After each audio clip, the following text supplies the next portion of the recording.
The woman standing in front of the mirror with sewing scissors in her hand was about to do something no one in Charleston had ever done before. In 3 days, Catherine Whitmore would stand on an auction block and be sold as a slave. Her husband would think she drowned, her family would bury an empty coffin, and the wealthiest heiress in South Carolina would disappear into a system that ate people alive and never gave them back. Before I tell you how she did it and why it went so terribly wrong, I need to know something.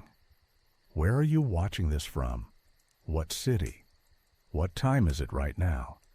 Drop it in the comments, because this story about a woman who chose slavery over marriage is going to take you somewhere darker than you expect, and I want to know where you started before we go there together.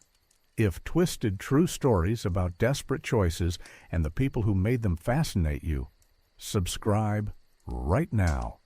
This channel digs up the darkest history that got buried for good reasons.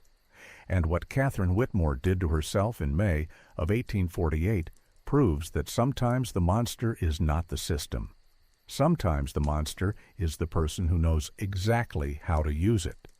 May 14, 1848, Charleston, South Carolina, the Whitmore Mansion on Meeting Street, 10 o'clock at night. Catherine locked her bedroom door and walked to the mirror. She had been planning this for 6 weeks. Every detail, every step.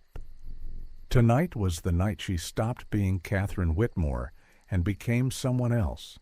Someone who could disappear. Someone who could escape a marriage that was killing her one beating at a time. She picked up the scissors, grabbed a handful of her long blonde hair, and cut. The hair fell to the floor in thick golden strands. She cut fast, no hesitation, no tears, just the cold mechanical action of someone who had already made peace with what came next. She cut until her hair was short and rough like the slave women who worked the rice fields, until she looked more like a boy than a lady, until her reflection showed a stranger. Catherine set down the scissors and picked up the bottle of walnut oil mixed with ground charcoal. She had tested it on her inner arm for 2 weeks. The stain sank into skin and did not wash off for months. Dark enough to look like mixed blood, light enough to sell for good money. She poured the mixture into her palm and began rubbing it into her face. The stain burned. It smelled like ash and rot. She rubbed it into her neck, her arms, her hands. The skin darkened, not black, brown, the color of a quadroon, light-skinned enough to work in a house instead of a field, dark enough that no one would look twice at her on an auction block. Catherine stared at her reflection, short, dark hair, brown skin, green eyes that looked wrong in a face that was no longer white. She looked like property. She looked like something that could be bought. She took off her silk dress and corset and put on the rough cotton slave dress she had stolen from the quarters. It was too big, and it smelled like sweat and lye soap and the bodies of women who had no choice but to wear it. She tied a cloth around her head. Then she looked in the mirror one final time. Catherine Whitmore was gone. In her place stood a mulatto slave woman named Sarah, who belonged to a dead man and would be sold at a state auction in 3 days. There was a knock on the door, 3 taps, pause, 2 more. The signal?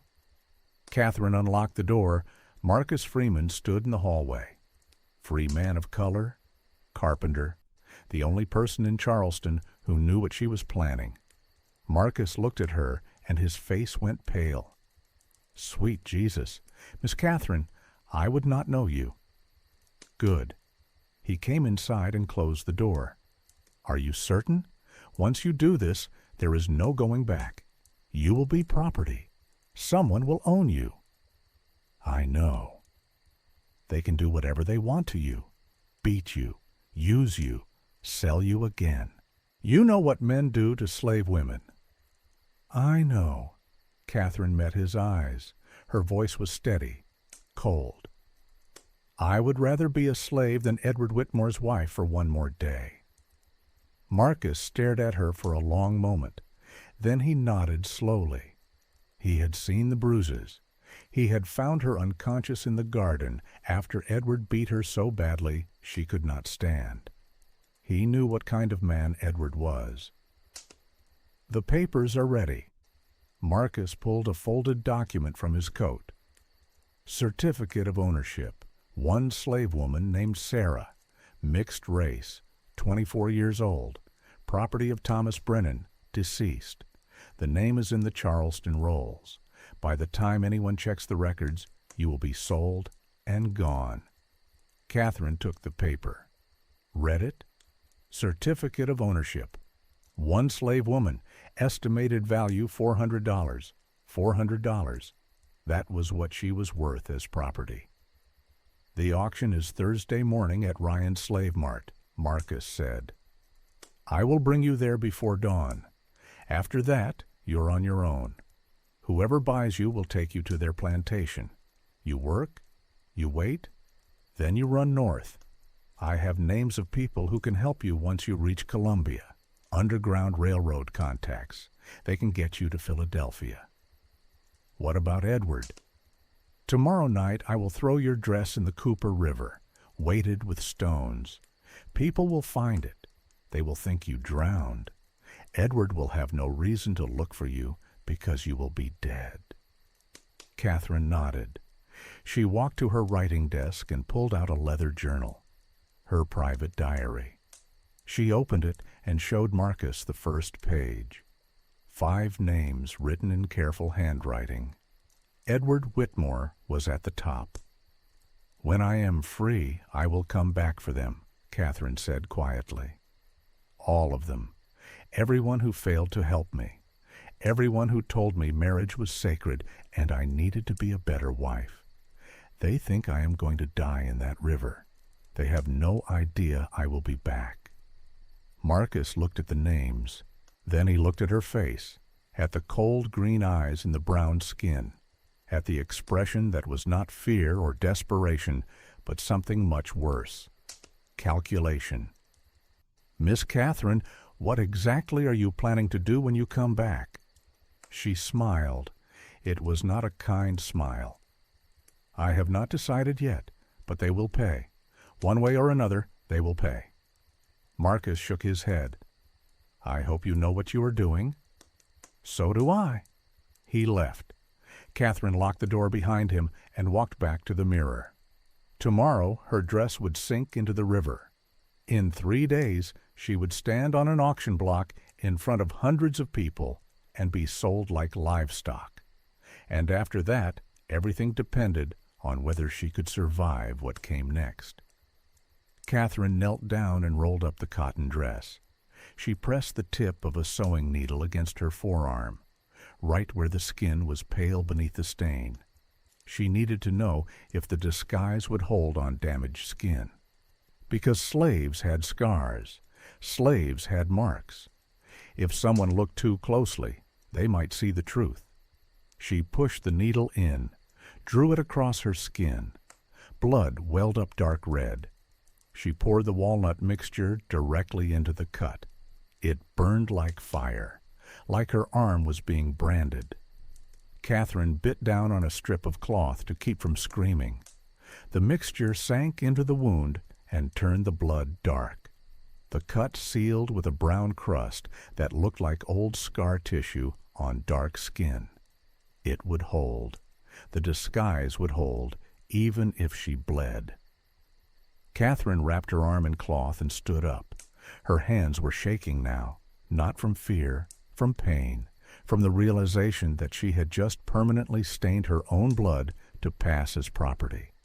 She walked to the window and looked out at Charleston. Gas lamps, beautiful houses, church spires, the docks where slave ships unloaded human cargo every week. This city had made her what she was, and in 3 days it would sell her like she was nothing. But Catherine was counting on that. She was counting on being invisible, on disappearing into a system so vast that no one would ever look for her, because dead women did not need to be found, and slaves were not people worth remembering. She turned away from the window and lay down on the bed. Tomorrow night she would drown. Thursday morning she would be sold. And sometime after that, if she survived, she would escape north and become free. Then she would return to Charleston and make everyone understand exactly what they had created. Catherine closed her eyes, tried to sleep, but all she could see was the auction block. All she could feel was the fear of standing naked in front of strangers while they decided what she was worth. All she could imagine was the moment someone bought her and she became their property, and there was no going back. And beneath the fear was something else, something cold and hard and calculating, the knowledge that this was not just an escape. This was a test, a way to see how far she could fall and still climb back, a way to prove that she was stronger than the system that had trapped her. Or maybe it was just madness. Maybe choosing slavery over marriage was the desperate act of a woman who had run out of options and lost her mind. Catherine did not know any more. She just knew she could not stay, could not spend one more night in this house with Edward drunk downstairs, could not survive one more beating, could not live one more day as a wife with no legal rights and no way out except death. At least as a slave she could run. At least as property she had a chance. The clock struck midnight, May 15th, 1848, the day Catherine Whitmore died, the day Sarah was born, the day everything changed. She fell asleep with blood on her arm and stain on her skin, and the cold certainty that she had just made a choice that would destroy her in ways she could not yet imagine. But it was her choice, and that was the only thing Edward could never take away. May 18th, 1848. Thursday morning, Ryan's Slave Mart, Charleston. Catherine stood in a holding pen with 11 other women and tried not to vomit. The pen smelled like sweat and urine and fear. The women around her would not look at her. They knew. Somehow they could tell she did not belong, that the brown skin was fake, that she was not one of them. One woman leaned close and whispered, "You make it to the block, girl. You better pray they buy you quick, because if you stand up there too long, someone gonna notice you wrong." Catherine said nothing. Her hands were shaking. She pressed them flat against the wooden wall and tried to breathe. Through the gaps in the boards, she could see the auction yard. Hundreds of men, wealthy planters in expensive suits, overseers in work clothes, slave traders with hard faces and harder eyes, all of them waiting to buy human beings like they were buying livestock. This was real. This was actually happening. In less than an hour, she would stand on that platform in front of all those people, and they would decide what she was worth. The door to the pen opened. The auctioneer stepped inside. He was a fat man with a red face and tobacco stains on his vest. He looked at the women like he was evaluating cattle. "All right, ladies, time to get ready. Strip down. Inspection starts in 10 minutes. Catherine's heart stopped. Strip down. They were going to inspect her. Look at her body. Touch her. Check her teeth and her breasts and between her legs to make sure she was healthy, to make sure she was worth buying. The other women started taking off their clothes. They did it mechanically, like they had done it before, like this was normal. Catherine stood frozen. She could not move, could not breathe. The auctioneer looked at her. "You? New girl. You deaf?" I said strip. Catherine's hands went to the buttons on her dress. Her fingers would not work. She fumbled with the cloth, got one button open, then another. The dress fell to the floor. She stood in her thin cotton shift. The auctioneer was still staring at her. All of it, everything off. She pulled the shift over her head, stood naked in front of a stranger. The walnut stain covered her whole body. She had made sure of that. But standing here with nothing on, she felt like everyone could see the truth. See the white skin underneath. See the lie. The auctioneer walked down the line of women. He opened their mouths and looked at their teeth, grabbed their breasts and squeezed to check for milk, shoved his hand between their legs to see if they had given birth. When he got to Catherine, he stopped. Turn around. She turned, felt his eyes on her back, on her legs, on every part of her that was supposed to be property. No scars. That is good. No whip marks.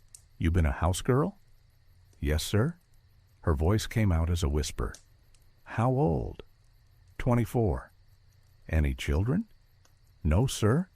He grabbed her jaw and forced her mouth open, looked at her teeth. Catherine tasted tobacco on his fingers, felt bile rise in her throat. Good teeth, strong. You will sell well. He let go of her face and walked to the next woman. Catherine stood there shaking. She wanted to scream, wanted to run, wanted to claw the skin off her own body just to stop feeling his hands on her. But she could not move, could not do anything but stand there naked in a pen full of women who were about to be sold. One of the other women leaned close, an older black woman with gray hair and a scar across her cheek. Breathe, child. Just breathe. It gets worse before it gets better. How much worse? You about to find out. The auctioneer came back with a bucket of oil. He told the women to rub it on their skin, to make themselves shine, to look healthy and valuable. Catherine took a handful of oil and spread it over her arms, her chest, her legs. The oil made the walnut stain darker, made her look like polished wood. When they were done, the auctioneer gave them each a clean white shift to wear. Nothing else, just a thin piece of cloth that was practically see-through. Then he lined them up at the door. Remember, you go up on the block, you stand straight. You smile. You do not talk unless someone asks you a question. You do not cry. You do not make trouble. Any girl causes problems, she goes to the back of the line and gets sold cheap to the labor gangs. You understand? The women nodded. The auction had started. Catherine could hear the auctioneer outside calling out bids, hear the crowd shouting numbers, hear the hammer coming down. Sold, sold, sold. One by one, people were being purchased. Lives were being bought for pieces of silver. The woman in front of Catherine was called up. She walked out through the door. Catherine heard the auctioneer announce her. One Negro woman, age 32, field hand, good health, no children. The bidding started at $200, went to $250, $300, sold for $320, less than a minute. That was how long it took to sell a human being. Two more women went up. Then it was Catherine's turn. The auctioneer grabbed her arm. You are next. Remember what I said. Stand straight. Smile. Do not make me regret putting you on the block. He pushed her toward the door. Catherine stepped out into sunlight, into the auction yard, into a crowd of hundreds of men all staring at her. The platform was 6 feet high, wooden planks worn smooth by the feet of people who had stood here before her. Catherine climbed the steps. Her legs were shaking so badly she almost fell. She made it to the top and stood in the center of the platform. The crowd noise was deafening, men talking, laughing, evaluating. She could feel their eyes crawling over her body, see them pointing, hear them discussing her like she was a horse they were thinking about buying. The auctioneer stepped up beside her. Gentlemen, We have here a fine mulatto girl, 24 years of age, house-trained, good health, no scars, no children, light-skinned as you can see, green eyes, very rare. This girl would be excellent for domestic service or personal use. Bidding starts at $300. Personal use. Catherine knew what that meant. She kept her eyes straight ahead, tried not to show fear, tried to breathe. 300. A voice from the back. 350. Someone else. 400. The auctioneer smiled. We have 400. Do I hear 450? Catherine scanned the crowd, looking for the men who were bidding, looking for any face she recognized. And then she saw him. Edward. Her husband was standing at the edge of the crowd, 20 feet away, staring directly at her. Catherine's blood turned to ice. He was looking right at her face, at her body, at the thin white shift that left nothing to imagination. Edward was staring at his own wife standing nearly naked on an auction block, and he did not recognize her. He turned to the man beside him and said something, laughed.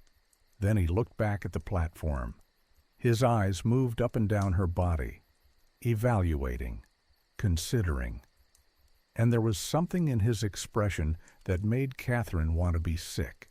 Hunger, interest, the same look he had when he wanted something he could not have. Edward raised his hand. 450. His voice carried across the auction yard. No, no, no, no. This could not be happening. Edward could not buy her, could not own her. If he bought her, the disguise would not matter. Eventually, he would see the truth. Eventually, he would recognize something. And when he did, Catherine would not just be his wife again. She would be his property, legally, completely, with no way out except death. 500. A new voice, a man in the front row, tall, thin, expensive clothes, cold eyes. He was looking at Catherine like she was meat. 550, Edward countered. 600. The thin man did not hesitate. Edward paused. 600 was a lot of money for a slave, more than most men would pay. He looked at the thin man, then at Catherine. Then he lowered his hand and stepped back. He was letting someone else buy her, his own wife. Edward was standing there watching another man purchase the woman he thought was a mulatto slave girl, and he had no idea it was Catherine. 600 going once. The auctioneer looked around the crowd. Going twice. No one else bid. Sold $600 to Mr. Thomas Brennan. The hammer came down. Catherine had been sold. The auctioneer grabbed her arm and pulled her off the platform, led her to a small building at the side of the auction yard. Inside, the thin man was waiting. Thomas Brennan, her new owner. He looked at her with those cold eyes. What is your name? Sarah, sir. Well, Sarah, you belong to me now. I own a rice plantation about 40 miles north of here. You will work in my house, cook, clean, whatever I tell you to do. You understand? Yes, sir. Good, because I paid a lot of money for you, and I expect my property to be useful. He reached out and touched her face, ran his thumb along her jaw. Very useful. Catherine stood perfectly still, did not flinch, did not pull away. Just let him touch her, let him examine what he had bought. Brennan smiled. You are going to work out very well. Come, we have a long ride ahead of us. He led her outside to a wagon. There were 6 other slaves already sitting in the back, chained together. Brennan unlocked a set of manacles from the side of the wagon and locked them around Catherine's wrists. Then he pushed her up into the wagon with the others. The metal was cold and heavy. The chains made a sound like breaking glass every time she moved. Catherine sat down on the rough wooden boards and looked back at the auction yard, at the crowd still bidding on people, at the platform where she had just been sold, at the spot where Edward had been standing. He was gone now, walked away, bought himself a drink, and forgot about the mulatto girl he almost purchased, forgot about his wife who drowned in the Cooper River 3 days ago, forgot about everything except his money and his comfort and his anger. And Catherine sat in the back of a wagon in chains and realized what she had done. She had chosen this, had paid Marcus to help her become property, had stained her skin and cut her hair and stood naked on an auction block in front of hundreds of people, including her own husband. And for what? For freedom? For escape? No. She had just traded one kind of prison for another. Except this prison had no doors, no windows, no way out. Because property could not run. Property could not argue. Property could not do anything except obey the man who owned it. And Thomas Brennan owned her now. Completely. Legally. $600 bought him the right to do whatever he wanted to her. Work her. Beat her. Use her. No one would stop him. No one would even ask questions. Because she was not Catherine Whitmore anymore. She was Sarah. Property. A thing. The wagon started moving. Catherine watched Charleston disappear behind them, watched the city where she had lived her whole life fade into the distance. She was leaving everything she knew, everything she had been, and she was going to a place where no one knew her name, where no one cared who she used to be, where she was just another slave on a plantation that ate people alive. The woman next to her leaned close. "First time being sold?" Catherine nodded. "You get used to it." The woman's voice was flat, empty. "You'll learn to stop feeling, stop thinking. Just do what they tell you and try to survive another day. That is all any of us can do. Survive." "How many times have you been sold?" 7. This is my 7th master, each one worse than the last." The woman looked at Brennan sitting up front on the wagon. "This one has dead eyes. You see that? No light in them. That means he does not see us as people. Just tools, and when a tool breaks, he throws it away." Catherine felt something cold settle in her stomach. What happens to the tools that break? You do not want to know. They rode in silence. The sun beat down on the wagon. The chains cut into Catherine's wrists. And with every mile, Charleston got farther away, until it was just a memory, just a place she used to know, just a life she used to have. And Catherine understood that she had made a mistake, a terrible, irreversible mistake. She had thought slavery would be temporary, thought she would work for a few weeks or months and then escape north, thought she could control this, manage it, survive it. But sitting in that wagon in chains with people who had been sold 7 times, she realized the truth. This was not temporary. This was permanent, because property did not escape. Property did not run north to freedom. Property just got sold again and again until it was too broken to be worth anything, until it died in a field or a barn or wherever its owner decided to throw it away. Catherine looked down at the manacles on her wrists, at the chains connecting her to the other slaves, at her brown hands that used to be white, and she wanted to scream, wanted to claw the stain off her skin and tell everyone who she really was. Tell them she was Catherine Whitmore. Tell them this was all a mistake.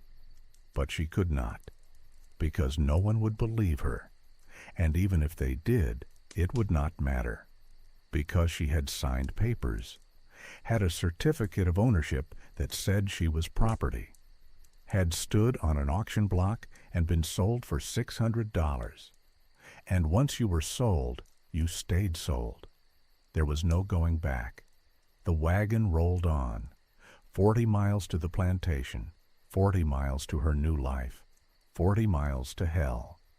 And Catherine sat in chains and wondered if Edward had been right all along. If she had been stupid to think she could escape him. If maybe being his wife had been better than this. Better than being owned by a stranger with dead eyes who paid $600 for the right to use her however he wanted. She closed her eyes, tried not to cry, failed. And the wagon kept moving north, toward the rice fields, toward the plantation, toward whatever came next. Behind them, Charleston burned in the afternoon sun, beautiful and terrible and completely indifferent to the people it sold. The rice fields started at dawn and did not stop until the sun went down. Catherine learned this on her first morning at Brennan's plantation when the overseer kicked open the door to the slave quarters and started shouting. She had been asleep for maybe 3 hours. Her body ached from the wagon ride. The manacle cuts on her wrists had not stopped bleeding, and now a man with a whip was telling her to get up and get to work, or he would drag her there himself. Catherine stood. The other slaves were already moving. They knew the routine. Up before sunrise, work until dark, sleep in a cabin with dirt floors and gaps in the walls, wake up and do it again. Forever. The overseer looked at her. His name was Polk. He had a scar across his nose and teeth that looked like broken fence posts. "You the new house girl Brennan bought?" "Yes, sir." "Well, house girl, today you work the fields. Brennan wants to see if you can handle labor before he decides what to do with you. You fail, you stay in the fields permanent. You understand?" "Yes, sir." Polk handed her a burlap sack. "Fill it with rice. You do not stop until it is full. You do not sit. You do not drink water unless I say so. You try to run. The dogs will bring you back in pieces. Now move." The fields stretched for miles, flat water as far as Catherine could see. The rice plants grew in standing water that came up to her knees. The water was warm, thick. It smelled like rot and sewage, and it was full of things that moved. Catherine stepped into the water. Something brushed against her leg. She looked down and saw a snake swimming past. Not a small snake, a water moccasin as thick as her arm. Poisonous, deadly, and there were more of them. Dozens, maybe hundreds.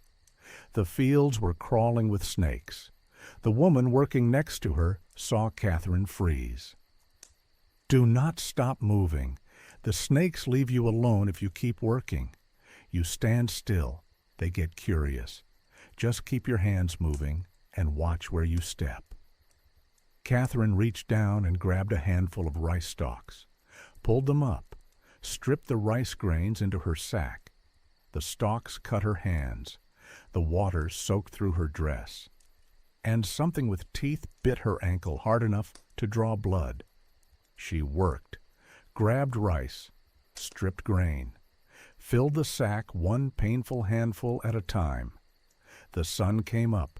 The heat became unbearable. Sweat poured down Catherine's face and mixed with the dirty field water. Her hands started bleeding. The cuts from the rice stalks got deeper, infected. The salt water made them burn. 2 hours passed. Catherine's sack was maybe 1/4 full. Her back ached from bending over. Her hands were covered in blood, and the leeches had found her. She could feel them attaching to her legs, sucking, growing fat on her blood. Polk rode past on his horse. He looked at her sack. "That is all you got? You better work faster, girl. I seen children fill sacks quicker than that." Catherine bent down again, grabbed more rice. Her hands slipped. The stalks cut deeper. She could see bone in 2 of her fingers. The water around her hands turned pink with blood. Another hour. The sun was directly overhead now. Catherine had not had water since yesterday. Her throat felt like sandpaper. Her vision was starting to blur. She reached down for more rice, and her legs gave out. She fell face first into the water, came up choking, coughing. The field water tasted like death. Polk rode over. "Get up." Catherine tried to stand. Her legs would not work. Everything hurt. Everything bled. She managed to get to her knees. Polk dismounted, walked over to her. "I said get up." "I cannot. I need water. Please." "You need water? Well, you got water all around you. Drink that." "It is filthy. It will make me sick." Polk smiled. It was not a kind smile. "Then I guess you better decide if you want to be sick or dead, because you do not work, you do not eat. You do not eat, you die. That is how it works here. Now get up and fill that sack, or I will help you understand what work means." He pulled his whip off his belt, cracked it in the air. The sound was like a gunshot. Catherine tried to stand, got one foot under her, then the other. She was shaking, bleeding, half drowned, but she was standing. "Better," Polk said. "Now work." Catherine worked, hours and hours. The sun moved across the sky. The water got hotter. The leeches got fatter. And her hands kept bleeding until she could not tell where the cuts ended and the rice stalks began. Everything was just pain and blood and heat. At some point, another woman waded over to her. An older black woman with gray hair. The same woman from the wagon who had been sold 7 times. She looked at Catherine's hands, at the blood, at the bone showing through torn skin. "Child, you're going to lose those fingers if you do not wrap them." "I do not have anything to wrap them with." The woman tore a strip of cloth off the bottom of her own dress, wrapped it around Catherine's worst cuts. "That will hold for now, but you need to toughen up. This is just day 1. It gets worse." "How does it get worse?" "Tomorrow Brennan will come check on you. If he decides you're good for labor, you stay here permanent. If he thinks you're good for something else, he takes you back to the house. Trust me, child, you want to stay in the fields." "Why?" The woman looked at her with sad eyes. "Because the fields just break your body. The house breaks everything else. I seen what happens to pretty girls like you when Brennan decides he wants them for personal use. Better to lose your hands to rice than lose your soul to that man." She waded away, left Catherine standing in water full of snakes and leeches with bloody hands and a choice that was not really a choice at all. Work hard and stay in hell. Work too hard and go somewhere worse. Catherine looked down at her hands, at the cloth wrapped around bone-deep cuts, at the blood seeping through, at the rice stalks waiting to cut her again. And she understood something she had not understood before. This was not temporary. This was not a step toward escape. This was just survival. Brutal, painful, endless survival. And she was not sure she could survive it. The sun started to go down. Polk finally called time. Catherine's sack was 3/4 full. Not enough. She knew it was not enough, but her body had nothing left to give. The slaves waded out of the fields. Catherine followed. Every step hurt. The leeches had drunk so much blood she felt dizzy. Her hands were ruined. Her legs had dozens of cuts from snakes and rice stalks and things she could not see in the dirty water. Back at the quarters, the slaves pulled the leeches off each other. The old woman helped Catherine, burned them off with the tip of a hot poker. The leeches dropped off, leaving bloody holes. "You did better than most first-timers," the woman said. "Most white girls do not last one day in those fields." "You know I am white." "Child, everyone knows. Your skin might be dark, but you move like a lady, talk like a lady, bleed like someone who never worked a day in their life. But that does not matter here. You work or you die. That is all Brennan cares about. A bell rang. Dinner. The slaves lined up at a big iron pot. The cook ladled out portions. Corn mush, watery, barely enough to fill a cup. Catherine ate it standing up because her body hurt too much to sit. It tasted like nothing, like eating paste. That night, Catherine lay on the dirt floor of the slave quarters and stared at the ceiling. She could not sleep. Her hands hurt too much. Her whole body screamed, and all she could think about was tomorrow, about doing this again, and the day after, and the day after that, forever. The old woman lay down next to her. "What is your real name, child?" Catherine hesitated, then whispered, "Catherine."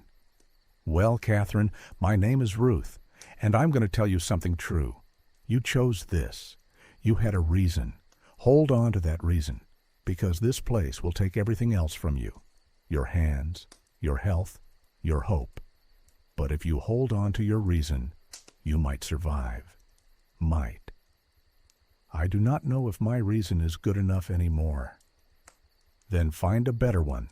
Find something to live for, because if you do not, the fields will eat you alive." Ruth rolled over and went to sleep. Catherine lay there bleeding and broken and tried to remember why she had done this. Tried to remember what she had been running from that was worse than this. And she could not. The bruises Edward gave her seemed almost gentle compared to what the rice fields had done in one day. The broken arm seemed minor compared to hands that might never work right again. And suddenly, Catherine was not sure she had made the right choice, was not sure slavery was better than marriage, was not sure anything was worth this. The next morning started the same way. Polk kicking the door open, slaves stumbling out to the fields. Catherine's hands were swollen, infected. She could barely move her fingers.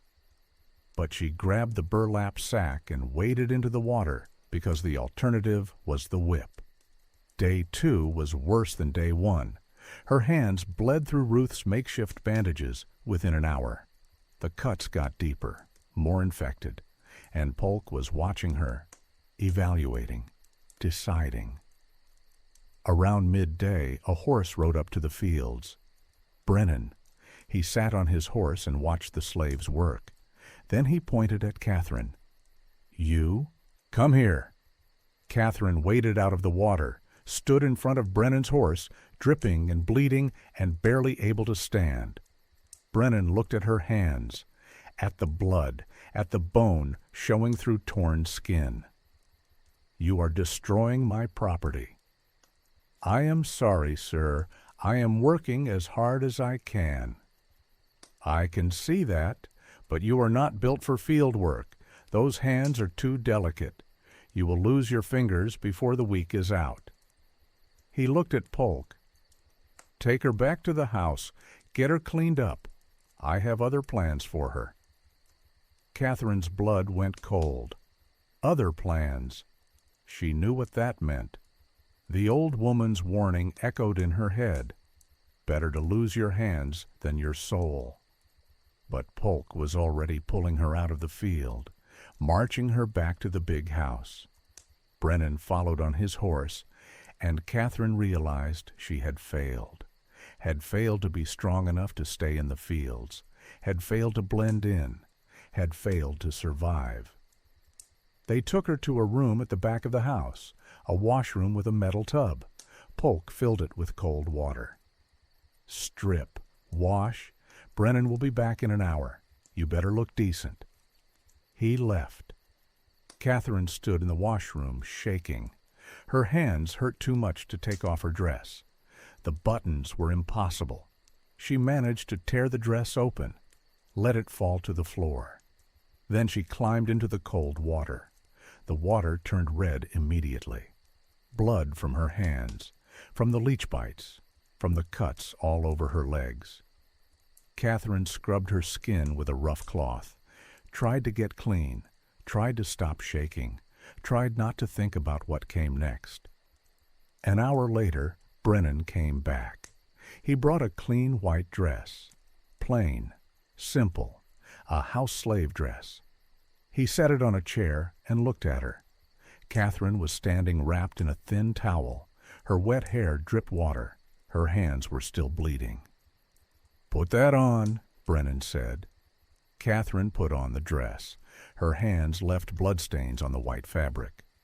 Brennan walked closer, reached out and touched her face, ran his thumb along her jaw just like he had done at the auction. $600, most expensive house slave I ever bought. You better be worth it. Catherine stood frozen. Let him touch her. Let him examine what he had paid for. And all she could think was that she had escaped Edward only to end up here, had chosen slavery only to become something worse than a slave, had sacrificed everything and gained nothing except pain. Brennan smiled. "You will work in the kitchen, cook, clean, serve meals, and at night you will stay in the room next to mine, just in case I need something. You understand?" Catherine understood. She understood perfectly. She was property, and property existed for whatever purpose its owner decided. There was no escape, no way out, just survival, just enduring whatever came next, just hoping she lived long enough to find a way to run. "Yes, sir," she whispered. "I understand." Brennan left. Catherine stood in the white dress with blood on her hands and finally let herself cry. Not loud, not dramatic, just quiet tears that ran down her face and would not stop, because she had made a terrible mistake, had traded one nightmare for another, and there was no going back, no undoing what she had done, no way to become Catherine Whitmore again, even if she wanted to. She was Sarah now, property, a thing that belonged to a man with dead eyes who had paid $600 for the right to use her however he pleased. And Charleston was 40 miles away. And Edward was drinking and forgetting she ever existed. And no one was coming to save her. No one even knew she was here. Catherine sat down on the floor and put her ruined hands over her face and cried until she had no tears left. Then she stood up, wiped her face, and went to find the kitchen, because this was her life now, and the only way forward was to survive it. 3 weeks passed. Catherine worked in Brennan's kitchen. Her hands healed slowly. The cuts scarred. 3 fingers would never feel right again. But she could cook, she could clean, she could survive. Every night she slept in the room next to Brennan's with the door unlocked. Every night she waited for him to come through that door. And every night he did not. Just left her there, waiting. The anticipation was worse than anything he could have done. Ruth visited sometimes, brought news from the fields, told Catherine about a woman who tried to run and got torn apart by dogs, about a man who stole food and got whipped until his back looked like raw meat, about the system that did not let people escape, did not let them live, just used them up and threw them away. Catherine listened and understood she was trapped, not temporarily, permanently. This was her life now, and there was no way out. Then one morning, horses arrived. Catherine was in the kitchen when she heard them. Multiple riders, voices. She looked through the window and saw 5 men, well-dressed, expensive horses. One of them was holding papers. Brennan came out. He looked nervous. Catherine watched him talk to the men, watched one of them hand him papers, watched Brennan's face go white as he read. Then Brennan turned and looked directly at her through the window. And Catherine knew. He knew. Brennan walked back into the house, straight to the kitchen, grabbed her arm hard enough to bruise. "Who are you?" "Sarah, your slave." "Liar." He shoved her against the wall. Those men just told me Edward Whitmore's wife disappeared the same week I bought you. They told me Edward is offering a reward for information, $1,000, and they are coming back tomorrow with him to see if you are her." Catherine said nothing. Brennan pulled a knife, held it against her throat. The blade was cold. It pressed into her skin hard enough to draw blood. "Give me one reason I should not kill you right now. Bury you in the fields. Tell them you ran. Because Edward will know, and you will hang for murder instead of just losing money." The knife pressed harder. Blood ran down Catherine's neck. Brennan was deciding if she was worth more alive or dead. Finally, he lowered the knife. "Tomorrow morning, Edward comes here. You tell him you do not know him. You tell him you are not his wife. You save us both, or I kill you myself. Understand?" "Yes, sir." Brennan left. Catherine stood there with blood on her neck and one thought in her head. Tonight. She had to run tonight. She waited until dark, until the house was quiet. Then she took a knife from the kitchen, took bread and dried meat, took everything she could carry, and walked out the back door into the night. The rice fields stretched black under the moon. North was 40 miles of swamp, but north was freedom. Catherine started walking. She made it 200 yards before the dogs found her. They came from nowhere. 2 massive hounds, Polk's hunting dogs, trained to catch runners, trained to kill. Catherine ran, sprinted through the fields, through water and mud. The dogs were faster. They hit her at the tree line, knocked her down. One went for her legs, tore flesh from her calf. The other went for her arm. Catherine stabbed it with her knife. The blade sank into the dog's shoulder. It yelped, let go. The other dog lunged for her throat. She got her arm up. Teeth sank through muscle to bone. Something snapped. Her arm broke. The dog shook its head. Tore muscle. Catherine screamed, kept screaming until Polk's voice cut through the night. "Release!" The dogs backed off. Polk walked up holding a lantern, looked at Catherine lying in mud and blood. "Stupid girl, you think those dogs were decoration?" He kicked her in the ribs, hard, bone cracked. Catherine curled up, could not breathe, could not move, just pain. Polk dragged her back to the house by her broken arm. Every step ground bone against bone. Catherine screamed until her voice broke, then just made sounds. Animal sounds. Brennan was waiting. He looked at Catherine, covered in blood and dog bites, and broken. "Chain her in the barn. Edward Whitmore comes tomorrow. I want her alive to answer questions. After that, do what you want." They chained her to a post. Heavy chains, locked tight. Her broken arm hung useless. Blood dripped from the bites. Catherine tried to pull free. The chains held. She was trapped. Again, still, forever. Morning came. Catherine heard horses, voices. The barn door opened. 5 men walked in. 4 strangers. One she recognized. Edward. He looked older, tired. He saw Catherine chained to the post and stopped walking. Stared at her. His face went through shock, disbelief, recognition. "Catherine." She said nothing. Edward walked closer, knelt in front of her, looked at her broken arm, at the dog bites, at the brown skin fading in patches. "My God, what have you done?" "I ran from you." "Why?" "Because you were killing me." Edward reached out like he was going to touch her face, then stopped. "I never hurt you, not once. Every injury you had, you showed me after you had them. I never saw how they happened.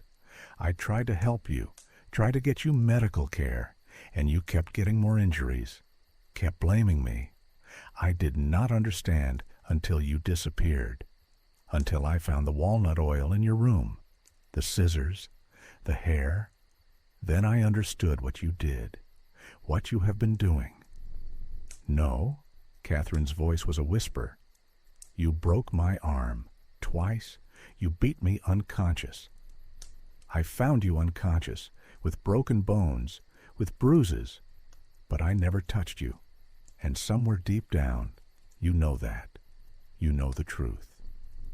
Catherine stared at him, and something in her chest cracked open, because she did remember. Remembered falling down the stairs on purpose, remembered slamming her arm in the door, remembered hitting herself with a fireplace poker until the bruises came, remembered doing it all deliberately and then not remembering, pushing the memories away, replacing them with a story where Edward was the monster, where she was the victim, where everything made sense, but it did not make sense, had never made sense. She had destroyed herself, broken herself, created her own nightmare, and then run from it into something worse. And now Edward was here, looking at her with sad eyes, trying to save her from herself. No, Catherine whispered, but the word had no strength. Edward stood, turned to Brennan. Release her. Brennan shook his head. $600 plus the reward. $1,600 total. You pay me, you get her back. A tall man in a black coat stepped forward. I am Judge Harrison from Charleston. The sale is void. Release her or be charged with kidnapping. Brennan unlocked the chains. Catherine collapsed. Edward caught her, held her carefully. Can you walk? No. He lifted her, carried her to a carriage. A doctor examined her arm. The dog bites. She needs surgery, immediate surgery. Some of these wounds are infected. We need to move now. The carriage started. Catherine lay on the seat and watched Brennan's plantation disappear, watched the rice fields fade, and felt nothing. No relief, no victory, just emptiness. Edward sat across from her, silent. Finally he spoke. I am going to get you help, real help, doctors who understand what is wrong, what has been wrong for a long time. You are sick, Catherine, not physically, mentally, and you need treatment. But I am not giving up on you. I am taking you home, and we are going to fix this. Catherine closed her eyes, tried to feel something, anything. But there was just emptiness where emotions used to be. Just the hollow certainty that Edward was right, that she was broken, that she had been broken long before she became a slave, that slavery had just been another way to hurt herself, another way to prove she deserved pain. The carriage rolled toward Charleston. Catherine lay there bleeding. Edward sat watching her with sad eyes, and the city appeared on the horizon, beautiful, terrible, waiting to take her back. They reached Charleston. Edward carried Catherine into a house that smelled like home, put her in a bed with clean sheets. A doctor came, set her broken arm, cleaned the dog bites, gave her laudanum for the pain. Catherine lay in the bed and stared at the ceiling. She was home. She was safe. Edward was getting her help. Everything should have been better, but it was not better, because she understood now what she had done, had chosen slavery, had stood on an auction block, had worked in rice fields, had been torn apart by dogs, all because she could not face the truth that the monster was not Edward. The monster was her. The thing destroying her life was her own mind, and you could not run from that, could not escape it, could not become someone else and leave it behind.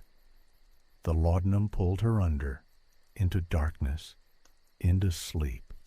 And in the darkness, Catherine finally stopped fighting, stopped running, stopped trying to escape, because there was nowhere to go, no freedom waiting, no better life, just the slow, painful work of learning to live with a mind that wanted to destroy her, learning to survive herself.